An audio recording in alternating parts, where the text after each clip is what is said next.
오늘 갈라디아서 5장 22절부터 23절까지 말씀을 통해서 성령의 열매 세 번째 시간으로 충성, 온유, 절제에 대한 말씀을 듣도록 하겠습니다. 우리는 예수를 믿었다는 것을 구원받았다 이렇게 표현하기도 하고 하나님의 자녀가 되었다 이렇게 표현하기도 합니다. 근데 갈라디아서는 예수를 믿었다는 것을 무엇으로 표현하냐면 참 자유를 얻었다 이렇게 또 표현합니다. 근데 참 자유를 얻었는데 하나님이 주신 자유를 갖고 어떻게 살아야 되느냐? 갈라디아서는 놀랍게도 거룩을 위한 자유, 다른 사람을 사랑으로 섬기는 자유. 예수 안에서 우리에게 참 자유를 주셨는데 그 자유를 갖고 나는 이제 내 마음대로 살 거야. 내 식으로 살 거야. 그런 것을 위해서 주신 자유가 아니라 예수 안에서 참 자유를 얻었느냐? 그 자유를 더 거룩해지는 데 사용해라. 그리고 그 자유를 다른 사람들을 사랑으로 섬기는 데 그 자유를 사용해라. 그래서 자유의 방향성을 가르쳐 줍니다. 그 다음에 예수를 믿고 참 자유를 얻은 사람의 삶의 모습들을 무엇으로 설명하냐면 성령을 따라 살아라. 성령 안에서 살아라. 성령과 함께 살아라. 또 성령의 인도와 간섭에 대해서 예민하게 살피고 거기에 대해서 지체하지 않고 순종하며 살아라. 그러면 어떤 일이 벌어지느냐? 성령의 열매가 맺혀진다. 성령의 열매가 뭡니까? 쉽게 말하면 그렇게 살아갈 때 우리가 날마다 점점 더 예수님을 닮아가게 된다. 이렇게 설명을 하고 있습니다. 이 성령의 열매는 관계적인 것입니다.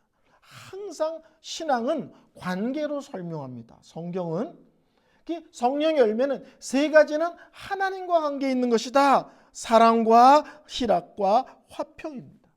두 번째는 다른 사람들과의 관계와 관계된 것이다. 그게 인내와 자비와 양선입니다. 자비는 불쌍히 여기는 마음 이라면 양선은 마음뿐만 아니라 직접 행하는 것. 그래서 양선은 쉽게 말하면 선행이라고 그렇게 표현할 수가 있습니다.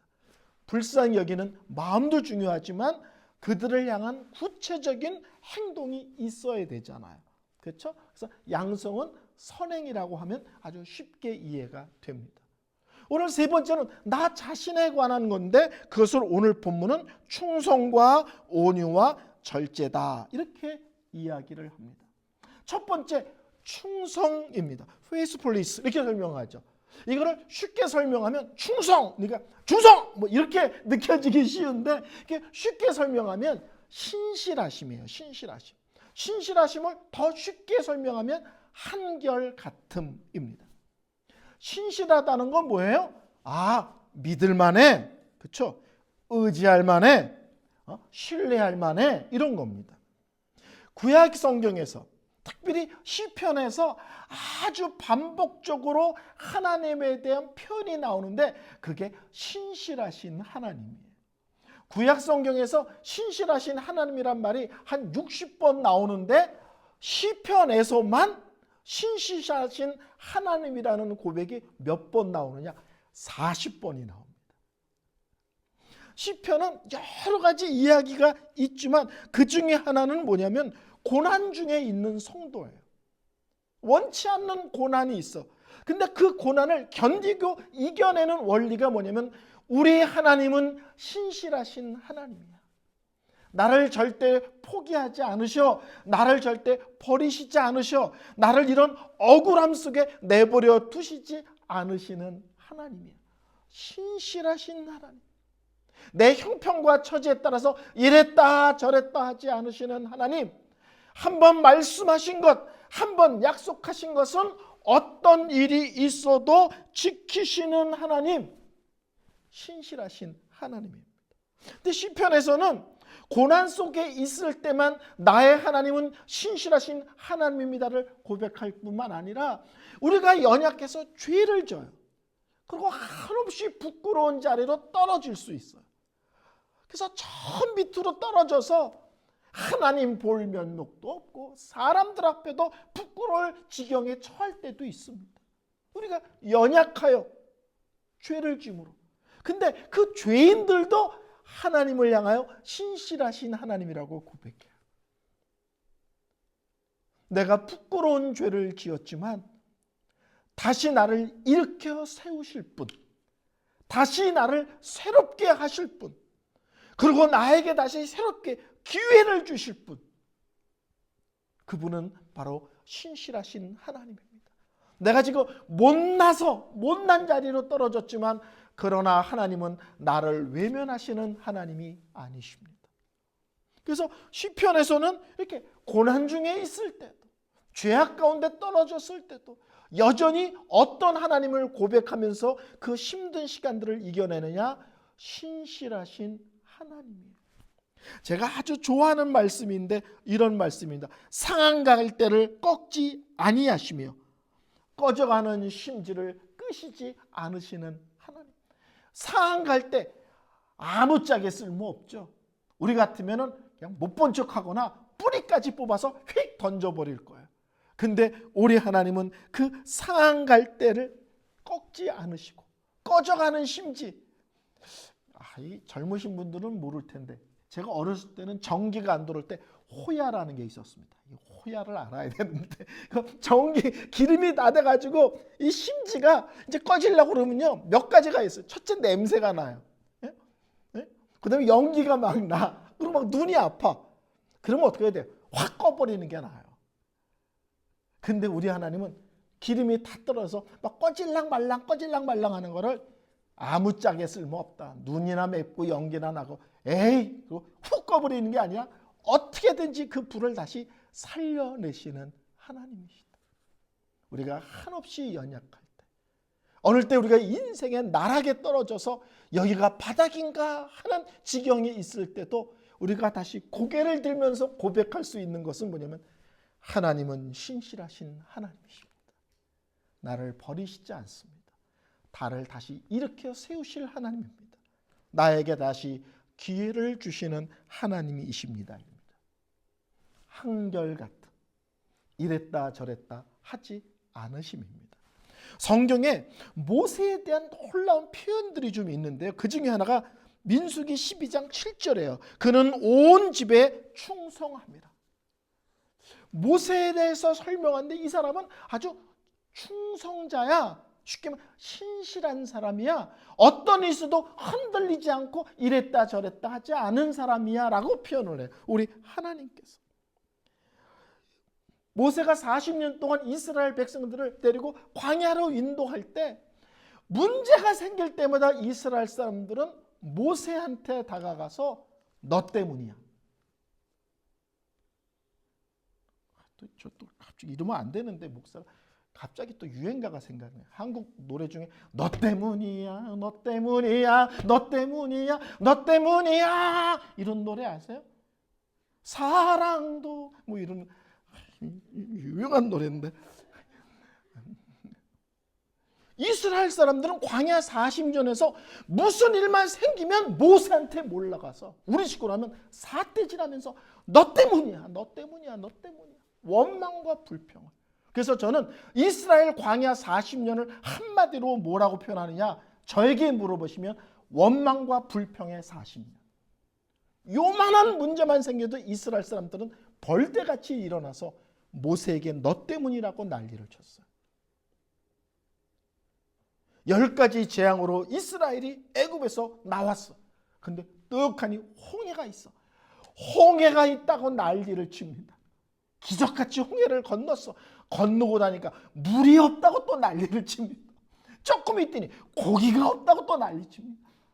사사건건 문제가 생기면 하나도 그냥 넘어가지 않고 지도자 모세를 흔듭니다.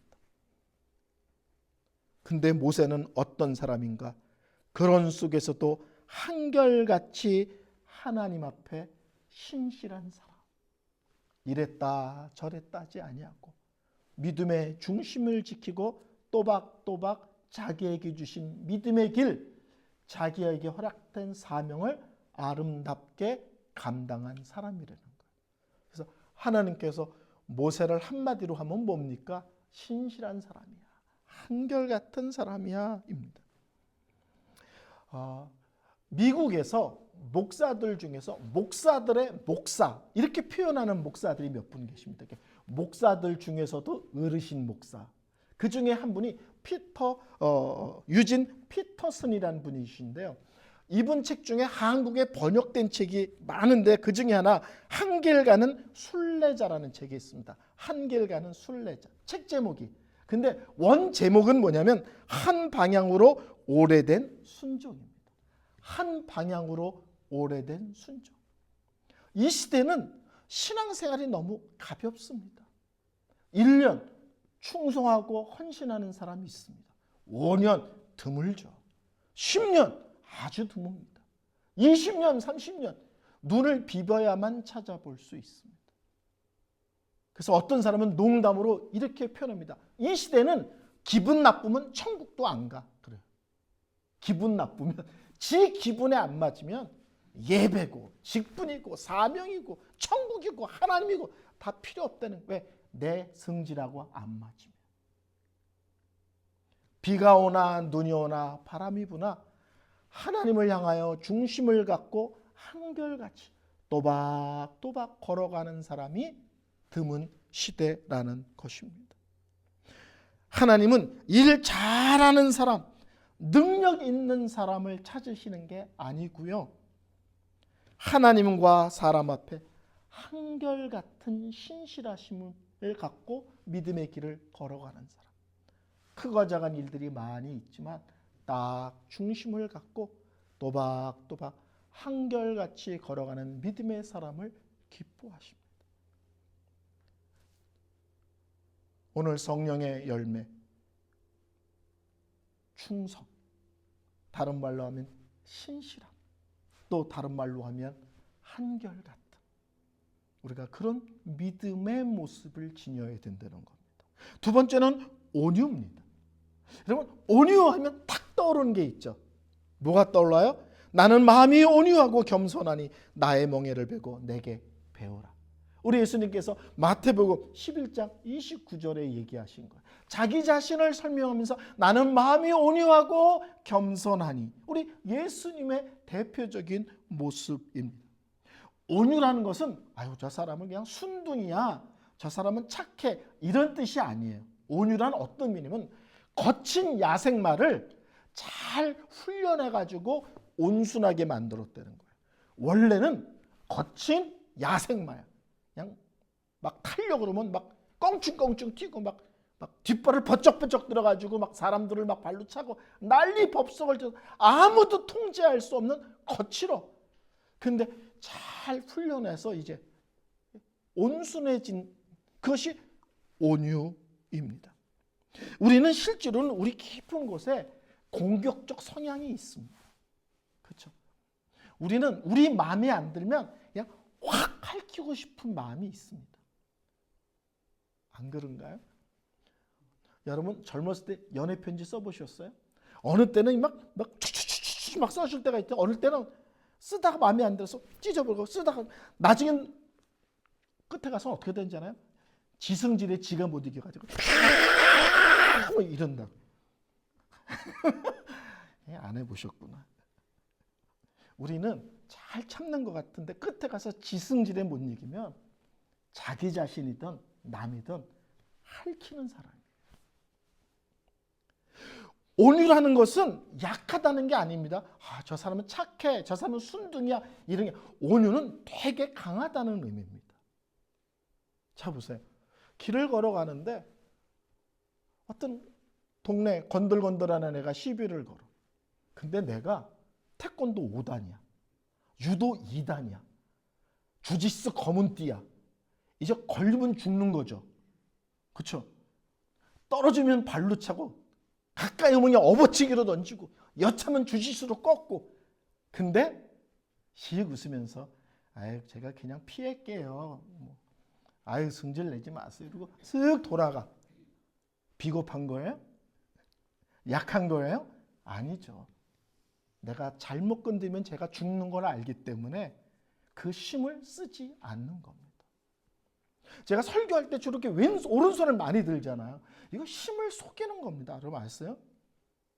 제가 왼손잡이라고요. 항상 이걸 잡고 있죠. 왜냐면 이거 잘못 잡으면 확 나가거든. 강대상 이게 막 부러지고 막. 예? 그래서 손을 항상 이렇게 하잖아요. 오른손만 들잖아요. 왜냐면 이건 살짝만 확 나가고. 그래서 손도 항상 왼손 주머니에 넣잖아요. 제가 이거를 빼는 날은 큰일 나는 거예요. 근데 끝까지 이거를 안 꺼내는 게 온유인 거예요.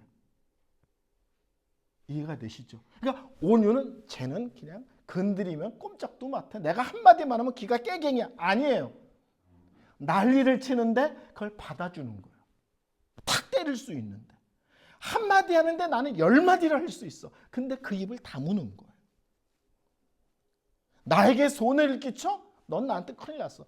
내가 너 다 뒤집을 힘이 있어. 근데 그 힘을 쓰지 않는 게 온유입니다. 그러니까 실제로는 되게 무서운 거예요. 힘이 있는데 그 힘을 끝까지 꺼내지 않는 것. 예수님이 이렇게 말하죠. 나는 온유하니. 예수님께서 힘자랑하는 거 보셨어요? 군인들이 예수님을 잡으러 왔어요. 예수님께서 이렇게 얘기하는 거 들어보셨어? 내가 오른손 꺼내면 너희들은 사망이고 왼손 꺼내면 사주야. 이런 얘기하는 거 들어보셨어요? 군인들이 잡으러 올 때 아무 힘이 없는 것처럼 잡혀갔어요. 온갖 고난을 하지만 묵묵히 받으세요. 그리고 끝까지 십자가에 달리세요. 우리 예수님은요, 힘들고 어렵고 가난하고 병들고 귀신들고 온갖 사람들을 위해서는 자기 능력을 다 드러냈어요. 귀신 들린 사람 귀신 쫓아냈고, 아픈 사람 고쳐주고, 배고플 때면 능력으로 먹을 걸 허락하시고, 다른 사람을 위해서는 언제나 자기 능력을 끄집어내시는데 자기 자신을 위해서는 그 능력을 끝까지 사용하지 않으세요. 이게 온유입니다. 그래서 온유라는 말은 다른 말로 하면 이런 의미가 있어요. 하나님이 나의 방패십니다. 내가 지금 억울해. 누가 나를 공격해. 나는 공격하지 않습니다. 나는 보복하지 않습니다. 하나님이 나를 막으실 걸로 믿습니다. 오해가 있지만 하나님이 때가 되면 이 오해를 다 풀어주실 줄로 믿습니다. 때가 되면 하나님이 이것을 다 정리하시고 하나님의 손으로 높여주실 것을 믿습니다. 뭐예요? 나는 내 힘으로 그런 일을 하지 않습니다. 모세 참 재미있어요. 모세가요, 궁궐에서 왕자로 자랐잖아요. 욱하다가 사람 한 명을 죽입니다. 그리고 광야에 가서 40년을 도망자 생활을 해요. 그리고 하나님이 다시 불러서 40년을 이스라엘을 애굽에서 가나안 땅으로 인도하는 엄청난 사명을 감당하죠. 근데 모세를 향한, 모세는 참 신실한 사람이야 라는 말도 놀랍지만 또 다른 것이 있습니다. 민수기 12장 3절인데 이 사람 모세는 온유함이 지면의 모든 사람보다 더하더라. 쉽게 말하면 이 세상에 모세가 가장 온유한 사람이야 이거예요.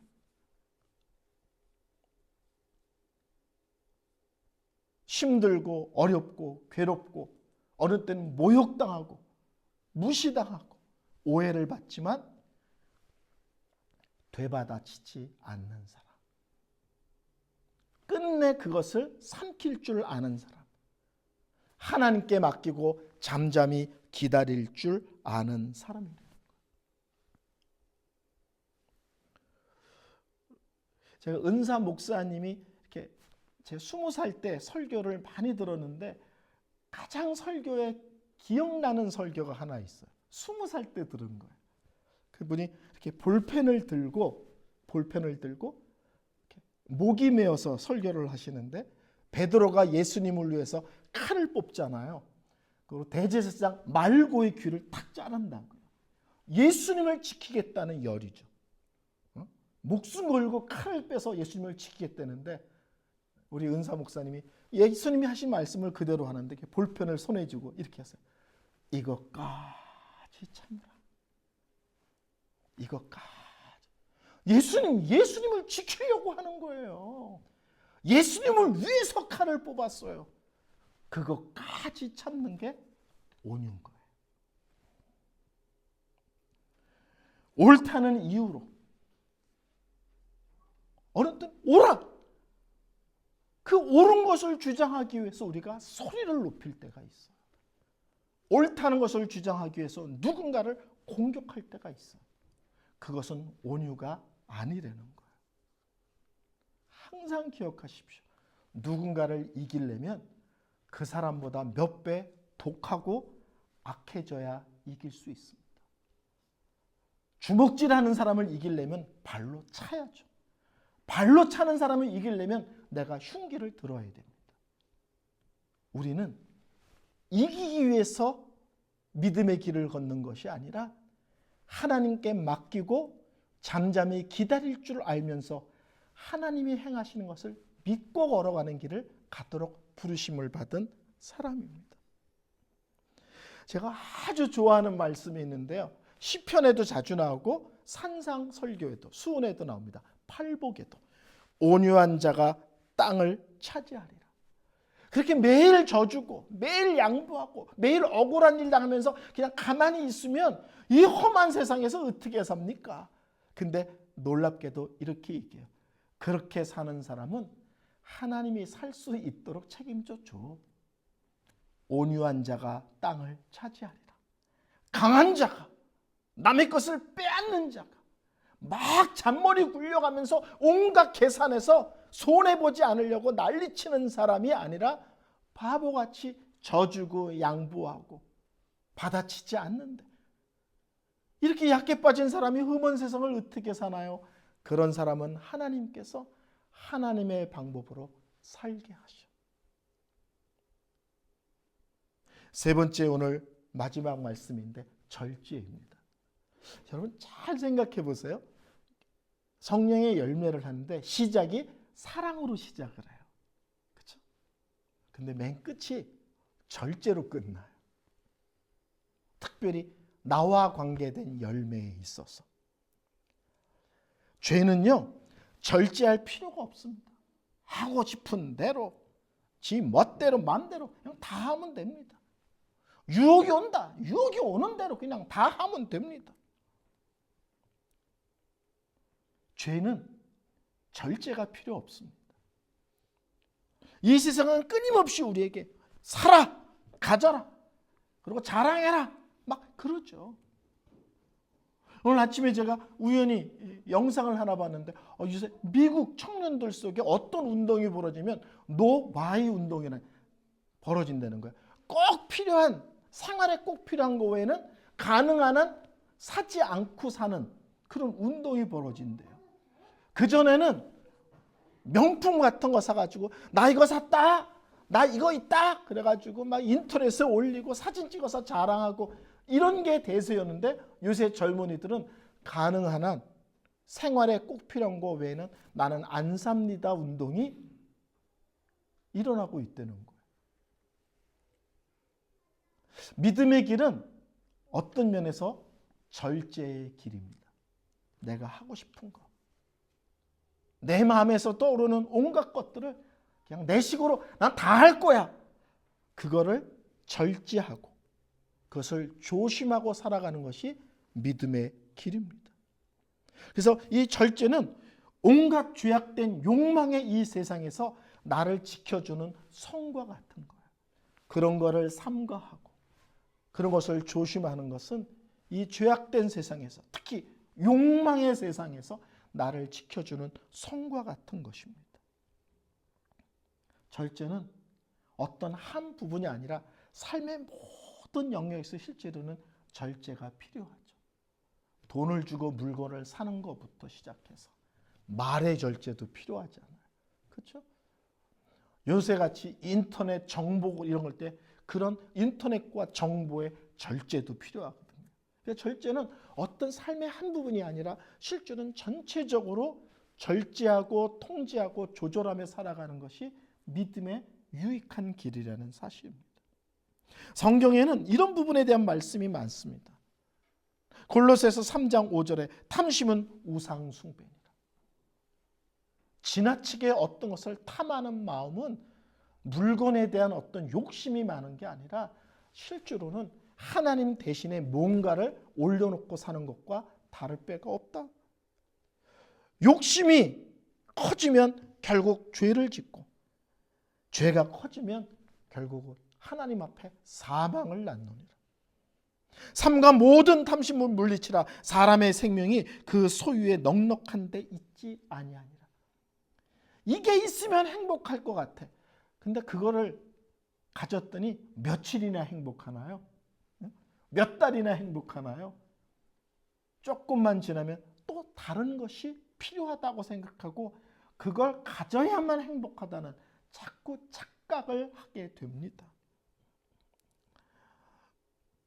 저는 어렸을 때부터 뭘 잘하냐면 끌어내는 거를 잘합니다.